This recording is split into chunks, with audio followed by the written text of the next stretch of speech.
Hello everyone, and welcome back to another Lucium 3.5 and 2.0 update video. In this update video, we're actually going to go ahead and start in Europe 3.5 today because the most changes that we've seen to the mod have been involving Europe. Now, there is a lot to talk about, so we're going to be organizing this in segments. First, we're going to start out with menu changes, followed up by looking at the units and the new battle map that has been added to the mod. Then we're going to go into the campaign and check out all of the mapping changes and the event changes. Then we're going to hop over to Boulevards and see which stuff's been carried over. That would be some of the mapping changes, and some of the menu changes. So as we navigate through the menu here, you might notice that there are paintings behind the menu now. These have been done to add a lot of level of detail, and just generally make the menu look a whole lot well put together and nicer. This has been done for Boulevards as well, and we're going to splice that in now so you can see the Boulevards menu changes alongside the Europe ones. So for the menu changes mentioned, as you can see when you go through the menus, you will see these new pictures, as well as the loading screens, which I talked about and have shown and will be showing after this section. You see the paintings in the background here, and you see them continue. Other changes to the menu include the estimation here has been all reworked for all the factions, as well as a religion section added to the faction descriptions. And generally, many tweaks have been done by your boy over the menu throughout the last couple months, just sorts of looks to make it more aesthetically pleasing and look better on the eyes. Now, one of the things we are particularly proud about is the fact that the overlapping flags in the menu for the custom battles has finally been fixed. You will no longer have to see flags bleeding into each other, or just causing weird reflections. A painstaking process has been undertaken to completely fix the hot seat and multiplayer screen. The hot seat menu, despite being painful to work with and a pain in the ass as I've been told, has been completely brought up to the same level as the main menu, and you see it in the back of the multiplayer screen. As well as this picture here, which is just gorgeous. I love this right here. It fits so well. And you have a fully working multiplayer screen as well as in Europe. Now, of course, the colorings on some things are going to be different, as we're going to see in the loading screens and the loading bars in the loading screens. And just the background in general, but of course that's to fit the theme, the more jungle and dirt theme that we're going with, the more browns and greens. And also the text font down here is different than it is to 3.5s in Europe. Also on the campaign menu, we can see that there have been some changes done for historical accuracy, such as the United Kingdom finally being changed to the Kingdom of Great Britain, and Fez Morocco being here. You can see it's the Fez Moroccan Sultanate, and this is the Kingdom of Great Britain. Both of these are new changes done to the menu.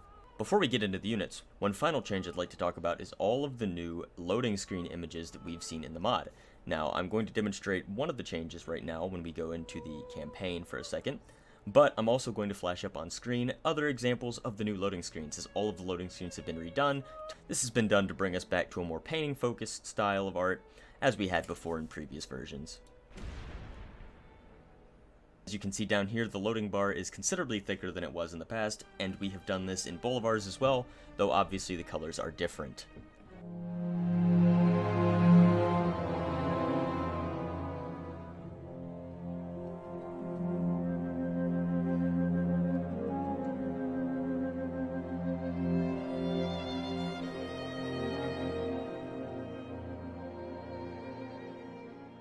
Now on to the units. In the past, many of the factions shared a bunch of common units that had the exact same name. For example, Northern Light Pikemen, Southern Light Pikemen, Eastern Light Pikemen.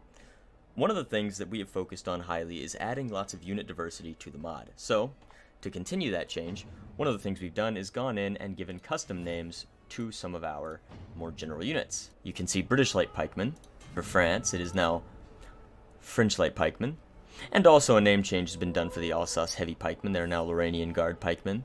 Sweden now has Karolian Light Pikemen, which makes these more historically accurate, and Swedish Stark Pikemen, which is another name change to the Scandinavian Heavy Pikemen. For the Eastern factions, we have changed the name of some of our more boring units, from Slavic Light Pikemen to Slavyansky Light Pikemen, and Voshodny Light Pikemen. Voshodny Light Pikemen are a more standard Eastern European Light Pikemen, similar to how we had Northern Light Pikemen in the past. However, their new name makes them look a lot more unique, and generally adds a lot of flavor to the mod. Now, while we're on Russia, I figure it's time we start talking about new units that have been added to the mod. So, one of the first new units that's been added is the Chechen Infantry, which has been added to both Russia and Georgia. In the past, the Barbary states and Morocco and pretty much all of the Arab factions shared one unit, that being Arabic infantry.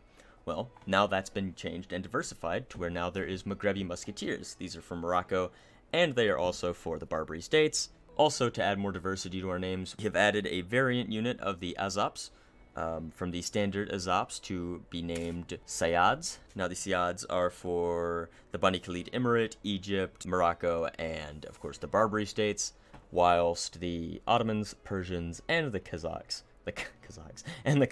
will have Azaps still. It is also important to mention that the Chechen infantry is the replacement of the Arabic infantry in the Russian and Georgian rosters, since they also held those units. However, Arabic infantry has also been removed from the Ottomans and the Safavids and replaced with more accurate units, which I'll show in a minute. However, Arabic infantry will remain in the Bani Khalid Emirate as it makes the most sense.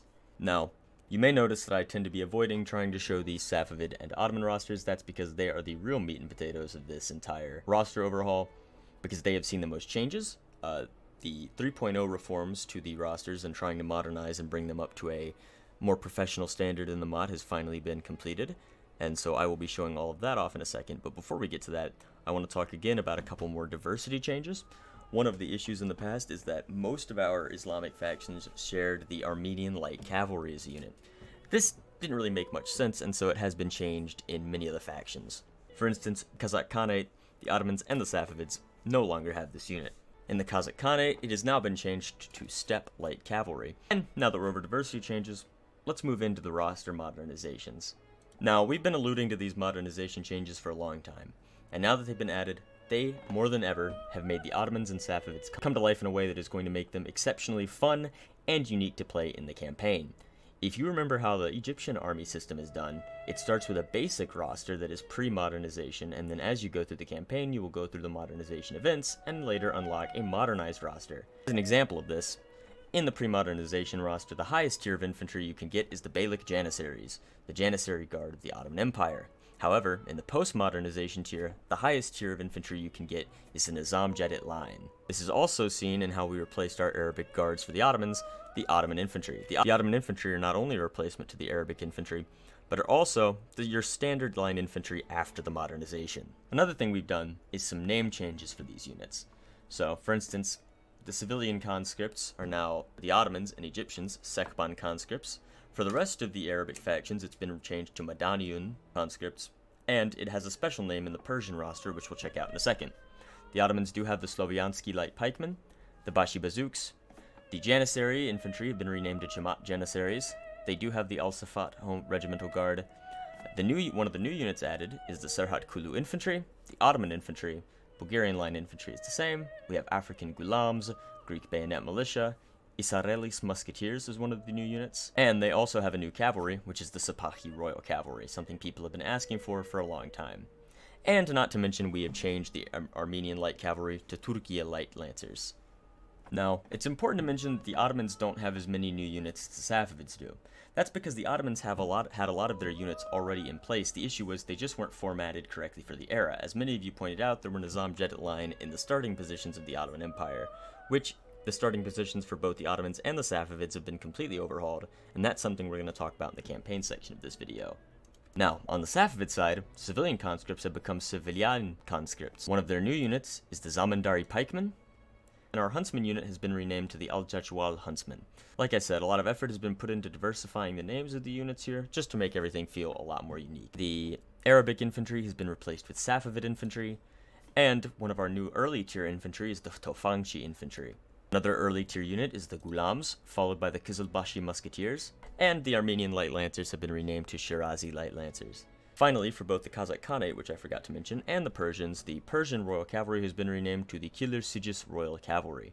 And the final level of new cavalry has been added is the Kizilbashi Korchi. So, let's check out how these units look in the battle map. Now, clearly I made an issue in battle map selection, as I did not intend to select the map that had all the trees. However, I'm sure we can work with this. So starting off on the Ottoman side, we have our Serhat Kulu infantry. These guys are going to be decked out in chainmail using very primitive looking muskets. So it's clear that they are definitely not going to be the cream of the crop of the Ottoman units. Next up we have our Ottoman infantry. These guys currently still have the Arabic infantry model, however, that's going to be changed and they're going to be retextured to look slightly better. Over here we have the Isarelis musketeers. As you can see, these guys are equipped with bayonets, more modern looking rifles, and certainly look a little better protected. However, they are still using chainmail and are still definitely behind the technological curve. Now, of course, you've seen our Nizam Jedit line model in the past, but I wanted to show it off again just because of how good it looks. And over here we have now on to the Persian series. The first unit we're going to look at is the civilian conscripts. They're pretty standard, the civilian conscript model. However, again, new name, wanted to look at them. The first new unit we're looking at is the Zamindari pikemen. These guys are definitely pre-modernization, still relying on spears, shields, and heavy armor. Moving on, we have the Safavid infantry. These guys are also still using the Arabic model, however that's going to be changed soon. And then finally we have the Tofangchis, a rough rabble. However, they have been taught to use a musket, and they will do it to the best of their ability, though that ability may be poor. Then up we have the Ghulam infantry, your standard African musketeers, and to be mostly used as cannon fodder. Following up we have the Kızılbaşı musketeers. These guys are also going to be seeing a retexture quite soon. They are certainly more elite, though they are still slightly technologically behind, not being equipped with bayonets and using slightly archaic muskets. Then finally we have the Kızılbaşı Gorchi. These guys were horse archers at the time, and also can use their spears, which are on their backs. Best to be used for flanking maneuvers, and certainly not to be getting into combat with any heavily armored cavalry from the enemy. Now, there's a lot to mention on the campaign here. We're going to be going over events very shortly, and also just sorts of things that have been done with the new nationalities that have been added, and new nationality-based traits. But the first thing we're going to talk about is the stuff that's going to be most immediately noticeable, so we can get that out of the way, and it doesn't have you left wondering. So the first thing you might notice here, if you know Britain very well, is that a lot of rivers and borders have been changed. The rivers have been done in a way that it more funnels the AI, so makes it easier for the AI to invade and go city to city around the map, and also just makes it more accurate because, as you know, Britain is a place with many different rivers. And along with these new rivers, borders have been made to conform to them, so that it's a lot more accurate in how the counties are all matched out.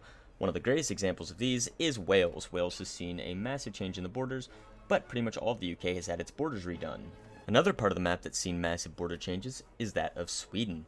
While it may not be immediately noticeable from the high up vantage point in the campaign as Sweden is conquered, you're just going to see that the regions have been done in a more accurate way. And finally, to cap off our regional changes, let's take a look at the new city that's been added. It turns out we had one free city slot, and so we decided best that it would go in Bryansk. As we've talked about before, the area of Russia and Poland, and in between those two areas, and in between their respective capitals, is an area that has been very devoid of life and regions. So whenever we have a new region, we try to make this area just a whole lot more playable and filled. So, as you can see, we have added a fort, we have added a new city, and just added a new region, that being Oryol and Lipetsk. We are hoping this is going to, one, buff Russia, hopefully just make the Ukraine area more fun to play in. One thing I forgot to mention is that the borders for the Black Sea, Caspian, and Ukraine regions of the map have been completely redone with the addition of Bryansk, just to make it more accurate to how the borders were at the time, and to more accurately just represent the map in general and make it look a lot nicer. The final mapping change we're going to talk about has been done to the geography and topography of Scandinavia. Now, the most of the mapping changes in this update have been done to South America, which, like I said, we'll get into later, but as an example, I'll show you what we've done and how much it impacts the quality of something people may not realize as much. If you look down here in this river as a great example, you'll see there are a lot of these awkward edges jutting out from the coastline.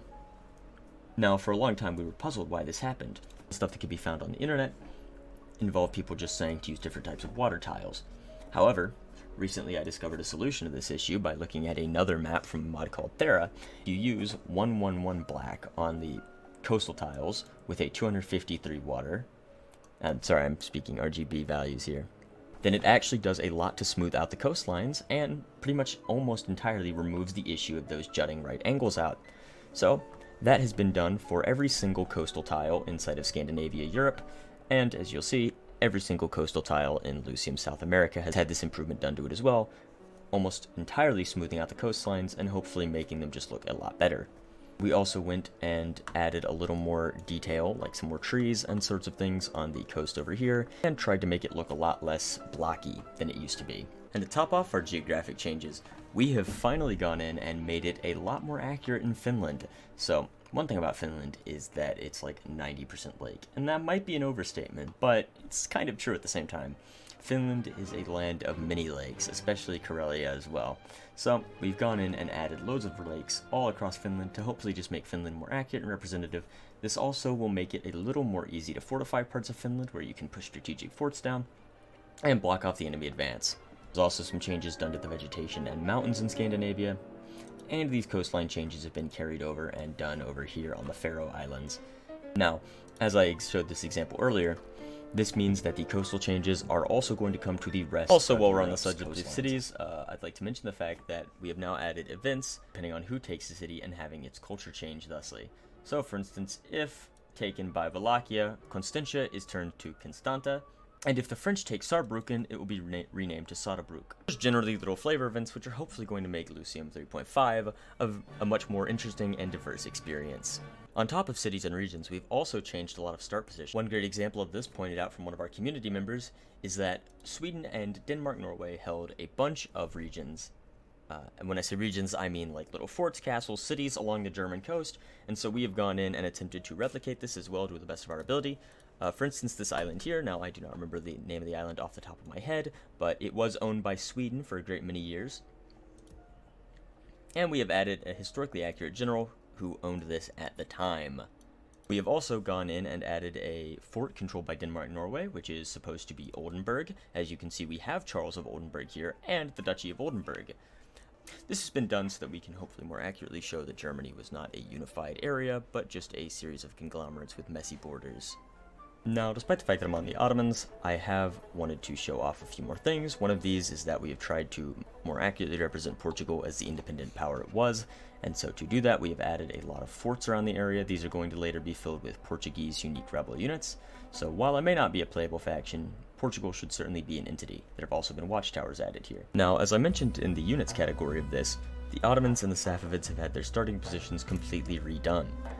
One of the main reasons for this is that the Ottomans now have a lot of units that need to not be starting at the beginning of the campaign. So as you can see from Jalal al-Aziz's armies, who you may or may not remember started with Nizam-jetted infantry, that has been replaced with Serhat Kulu and Israelis. Same has been done here. You can see Serhat Kulu infantry, Serhat Kulu. Over here we have some more Serhat Kulu infantry. They are the bulk standard starting infantry for the Ottoman Empire, and so they're going to be placed everywhere. You can also see some of our smaller fortifications. This is our small fortification model, which can later grow into a minor fortification.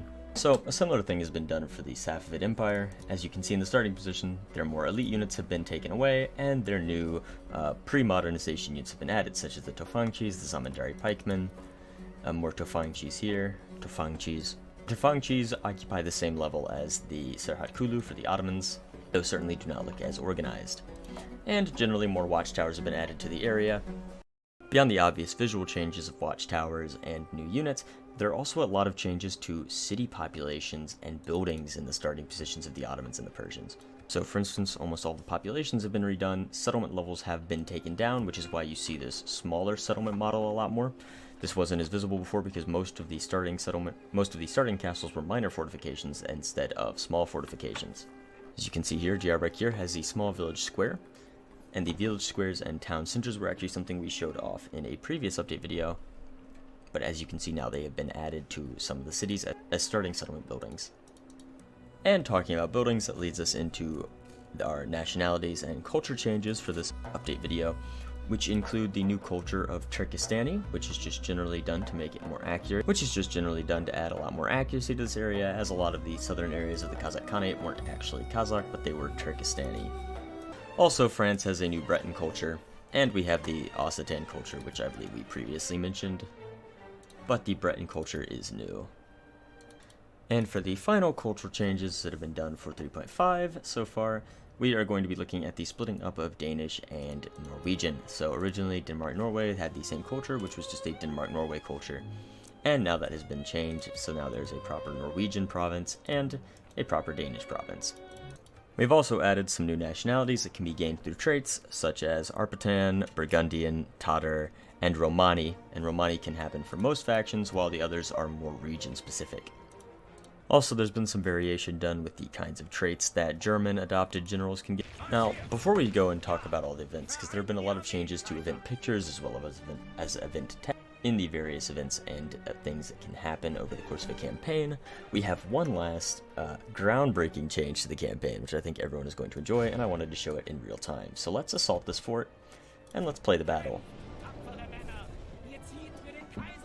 And that change is the custom fort map that we have. This was done by our modeler Benison, and hopefully at some point he or someone else will come back and make more of these for the cities. However, it is a massive undertaking to create these, and it looks amazing. So this is the current battle map for all forts. We only have one, but even still, that should not be said to undersell its impressiveness. And the walls can be broken. You can use siege towers. I do not believe you can use ladders, but you can use siege towers, rams. You can shoot the walls down in certain places. You cannot shoot the bastions down. And these cannons are actually functional and kind of overpowered, but you know, we have numbers on our side, so hopefully we should win this. But it is very hard to assault one of these things. Basically, the towers have been reskinned to be these cannons. Yes, you can destroy them. So if you want to do a longer bombardment phase, you can take these down, and you can take out units on the walls.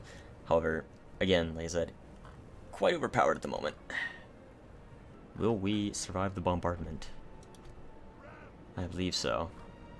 Also on the UI front, a lot of Empire icons have been taken and put in the bottom right down here. So the halt one, the enable skirmish versus melee, the run, that is all new stuff added.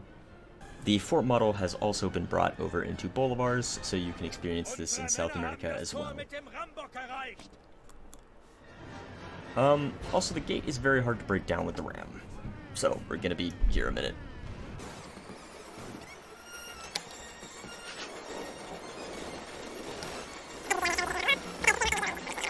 As you can see, we are through the wall, and let's send in our pikemen. Now, of course, the AI is not as good as defending cities as a player would be, but these can also be played in multiplayer battles, so if you get a group of friends together or people from the Lucium community, you should be able to properly play these out and have lots of fun. Though I think it's going to take a while to make a standard rule set for how much money should be used and what kind of units are allowed by the defenders, because it can be quite easy to just hold down a fort. Honestly, it might be a 1v3 kind of map. Now, there are two major event changes that have been added, and we are going to be taking a look at those. The first one involving James II, and the next one involving Imre Toloki. I can't say the name correctly, it is Hungarian, but it involves the Hungarian Revolution, and generally the narrative that is done behind that has been completely redone so that it's more focused, and we'll take a look at that in a second. The most immediate new change and one of the most important changes to Lucium 3.5 altogether, the British succession script, is the Death of James II event. Now, this is a new event which just goes to talk about why James II has died and basically clearing up a lot of the succession issues. So, having been ousted as king by Parliament as well as the combined Anglo-Dutch army during the Glorious Revolution of 1688, James II subsequently fled into the arms of King Louis XIV of France for his safety as well as to get a life of luxury and exile. Since then, not much has been heard. However, it has been revealed that the James II of England is dead at the old age of 67. This news is wonderful, as well as worrying to the King William and Queen Mary. While the death of the former king leaves King William and Queen Mary's reigns now unthreatened, whilst James II was still alive, his continued living had kept the Jacobite support divided and bickering amongst themselves over whether James II should be restored to the throne or whether his son James Francis should be made king instead of his father. The death of James II now ends that divide within their cause, and the Jacobite support for James Francis Stewart as the future King James III is now unanimous. King James II is dead. That Catholic pretender is gone. This is unfortunately, however, united our enemies against us, and we must watch our backs. A great flavor event script, and generally just explaining a lot of great stuff. So starting off with the changes to the Hungarian script is, again, like I mentioned, a lot of changes to the rewording and basically trying to make the narrative more concise and changing a lot of the pictures in the background. So as usually it goes over explaining the background and the autonomy and eventually leading just to the foreground of this. So it says that basically the Hungarian nationalism is an issue and the Habsburg house is going to have to deal with that to continue holding on to these lands. As you can see here, different changes. The Ottomans have turned away Rakoczki, and we get our mentions of Tokoli here. As you can see, this was the previous Hungarian revolution. The Ottomans, of course, turned it away after it failed. Well, they turned away Rakoczki because they, in their justification, stated they'd spent thousands of men and millions in gold on the failure that was Tokoli's Hungarian uprising. So there's really no point to support Rakoczki. However, the death of Tokoli is going to be a new major narrative part of this, which we'll talk about soon when it pops up. Again, mentioning some of the changes, this is the new picture for the reinforcing garrisons. talks about how the governor is fearing the nationalists, and that maybe we should just put a little more money into defending it. However, I have run my country into bankruptcy, so we will decline. Uh-oh, nationals are normalized. And Bourbon support. Bourbon. Sorry, I'll say Bourbon instead of Bourbon. But Bourbon support for Rakoski. And we have the lowering border tariffs event picture now. Again, very new. And again, this has been completely redone and like just made so much better. The amount of detail that goes into these is really impressive, and your boy did a great job writing them out. And so if we are to lower the tariff, it's going to make loyalists a lot happier, and then eventually hopefully lead to like lowering support for the revolution. But again, we're bankrupt, so we can't.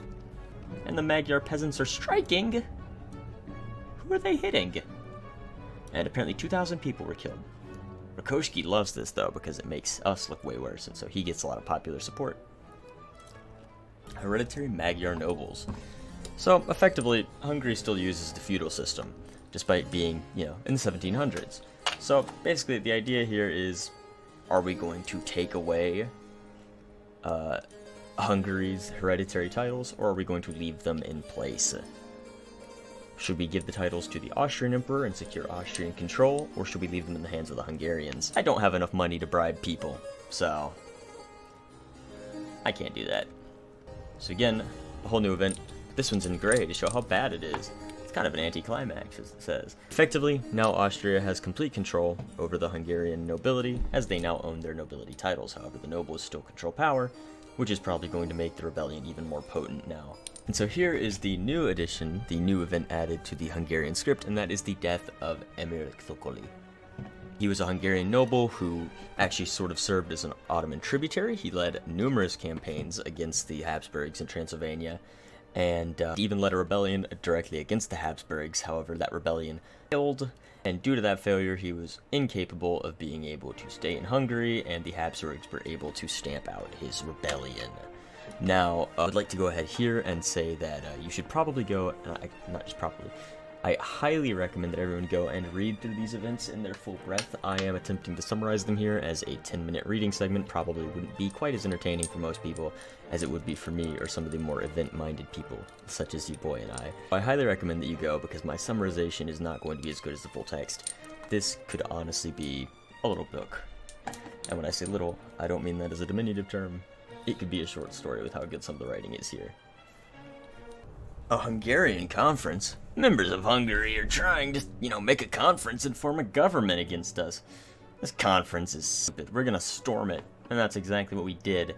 However, it could cause a large-scale rebellion. However, if we don't break up their conference, they might go ahead and declare independence now. What do we do? Well, we don't have the money to storm them out, so oopsie daisies. The First Budapest Conference!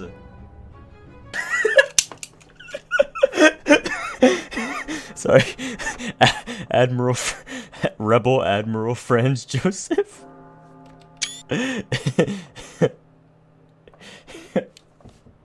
That's good. That's really good. I really like that. List of demands by Hungary. Hungarians' most prominent activists. If we accept this, our Hungarian provinces will be taken over. If we decline, it'll go to militarized. Sure, we'll accept. Here's the issue. Austria gives up Hungary. To the shock and horror of all ears that Austria submitted, this caused a great upset across Europe. They're very worried that this might happen throughout the rest of Europe. Prayers and hopes alone simply aren't sufficient. Beautiful. Again, the writing is great. You need to read all of this. Now, this is going to bring us to the end of our Europe section, however, and we are going to move into Boulevards after this. Boulevards 2.0. Now, we've already gone over the menu changes, which you've seen at the start of the video, but let's go ahead and take a look at the campaign changes, where the majority of the work has been done on Boulevards this update. So what exactly has changed in South America since you last saw it a few months ago? Well, to say the least, a lot. So, let's get into it. So, we're going to start off with talking about the geographical changes. Most significantly, we'll start at the south here. The southern part of Argentina and Chile is pretty much an archipelago, and in previous versions we did not have that represented, but now we do.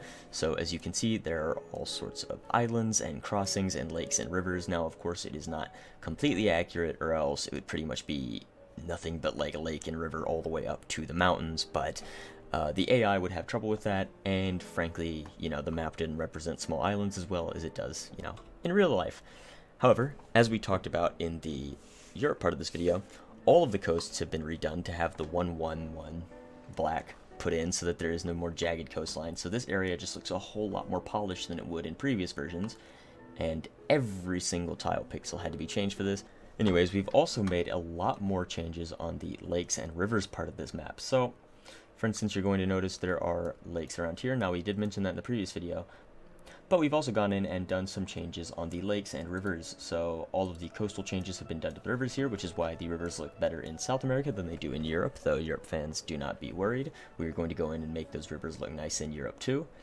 And the lake over here, if you remember how the lake looked in previous versions, you'll know that it was a lot more jagged and a lot more messed up, but now that is not an issue. So one major change is river topography. So originally the rivers weren't exactly too accurate. The rivers have been changed a number of times throughout the updates, however they have never been truly perfect until now. So now all the rivers are fairly accurate to geography. Cities have been moved around. Asuncion is no longer down here, it is actually up here where it is in real life, and we have more accurately tried to define areas like the Entre Rios region of Argentina. Alongside that, you might notice down here in the bottom left of the map and on my screen that there is a massive part of native control on the map now. So this area is known as the Gran Chaco region, and this region wasn't fully colonized until the 1850s through the 1880s, which is actually something we had inaccurately displayed earlier on. So to improve that and improve our native representation, we have decided to go in and make this all native controlled land, starting off with European claims. So that's why you'll see these outposts throughout the map. Paraguay, Argentina, Spain, is because they are all jockeying for control over this, but the natives have not been driven out yet. And so as you can see, there are strong native garrisons in many cities around the area. Another change to the rivers is that it goes and more broadly defines other regions, such as Rio do Sul. So now this is actually a more defensible region. So for instance, there's only 2 crossing points to get into Rio do Sul, or 3 I should say, but basically if you wanted to fortify this area, you could put a fort here, and then take Santa Maria. Santa Maria now has a strategic purpose, as it now protects from a lot of the crossings that could happen further downstream. So if you want to secure your upper territories, maintaining control of Santa Maria also maintains control of these 2 crossings down here. And before we move on from talking about the regions, I want to talk a little bit about the regions that have been changed for accuracy. So of course, as we changed the rivers around the Entre Rios province and the rest of the Liga Federal, a lot of cities have had to have been moved. One such instance of a new city being added is actually to Uruguay. For the longest time, Uruguay was simply one province, but recently, after doing more research about the Liga Federal, we actually learned that Montevideo had been conquered by the Portuguese early on, before 1819. So, to represent that and represent the continued Liga Federal resistance in the countryside around Tacuarembó, which was actually the site of the final battle in the conquest of the Banda Oriental, we have actually divided Uruguay into 2 provinces and given one to the Liga Federal and given one to Portugal to be more accurate. Of course, many cities have had to be moved around and added inside of the Gran Chaco region just to facilitate this addition of the native lands, and we've had to do a lot more moving as well. So Fuerte Guayualchú is moved, Concepcion is going to be moved a little closer to the coast, and over here in Rio do Sul we've also made some changes too. For instance, the village of Piratini, which would be the site of the Piratini Republic, or the Republic of the Rio Grande do Sul, and other more relevant cities such as Melo, and just moving the forts around in this area. A lot of work has been done in the area of the Liga Federal, the Banda Oriental, and Argentina in the recent changes. And one last city which has seen a major movement is that of Salta. Salta was originally closer over here, but now it's been moved to the mountains where it actually is in real life. In the past, you used to be able to cross the rivers anywhere you wanted to. This was due to rivers not being properly spaced out, and in general just kind of made the rivers not have much of a purpose strategically. So now what we've done is we've expanded the rivers enough, which is why they look bigger, so that you can't cross them in places that aren't official crossings. So that means that these official crossings are actually going to be more strategically placed, and you actually need to maintain control of them if you don't want enemy armies just marching into your land. This sort of river expansion has been done to every single river on the map, including the Amazon, and also the northern rivers up here. And as I said, the coastal changes have also been continued up here, hopefully just smoothing out the coastlines and making everything look less jagged and more professionally done in general. So what other changes have been done besides adding new native controlled territory as well as changing all of the rivers? Well, let's take a look at those. For instance, without spoiling too much of what's in the Amazon, from the small area you can see here, you can see that we've actually replaced most of the foot terrain as swamp with some interspersed trees to add detailing to show that it is still a rainforest. Now, the reason we changed this to swamp is because it restricts movement speed and makes people move a lot slower. This is going to impact the player. It is also going to impact the native armies you might find roaming the Amazon. But the reason it was done is because we want the Amazon's true size and difficulty to traverse to be properly expressed. If you have a big army moving through the Amazon, it should be hard to get in there and hard to move around, and that's what we want to show. So we've done that throughout the entirety of the Amazon. Of course, I'm not going to show all the Amazon, but I can assure you it has been done, as well as the expanded river, which means that you can only cross in certain areas. And now Haiti actually is the final thing we're going to talk about here. Haiti has seen a lot of accuracy changes done to it right now, and especially to its starting position. So one thing that has been done is the accurate portraits of the Haitian leaders and the accurate namings of them. So this is King Henri, and this is his son, freaking Jacques Victor Henri, the Prince Royal of Haiti. And their traits have been done, all of their retinue, and the family tree for Haiti has also been done. Now, we are still going to be adding more African American representative portraits here. So while these all look like white people, that of course won't be the case later on, but the Haitian family tree has been done and it's looking great.